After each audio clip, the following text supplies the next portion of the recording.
Hello, majina yangu ni Sister Elizabeth na leo ni historia ya mtunzi wa wimbo huu. Nimekubali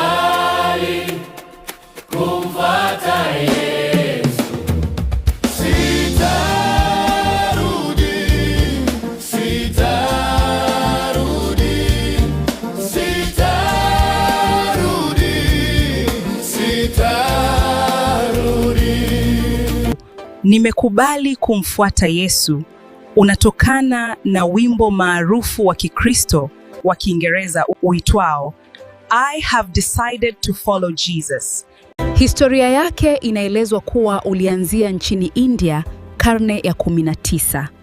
Inaelezwa kwamba kulikuwa na mtu kutoka kabila la Assam aliyempokea Yesu baada ya kuhubiriwa na misionari. Baada ya kubadili dini, alipingwa sana na kijiji chake pamoja na familia yake. Mkuu wa kijiji alimlazimisha amkane Yesu mbele ya watu wote, lakini alikataa.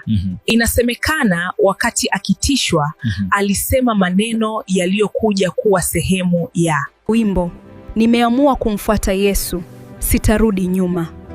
Baadaye mke wake na watoto wake waliuawa mbele yake ili amlazimishe abadili msimamo, lakini bado hakurudi nyuma. Kabla hajauawa naye mwenyewe, aliendelea kusisitiza kuwa ataendelea kumfuata Yesu. Ujasiri wake uliwafanya watu wengine wa kijiji pamoja na mkuu wa kijiji kuvutiwa na Ukristo.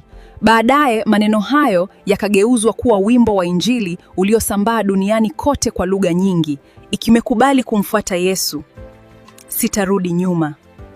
Sitarudi nyuma.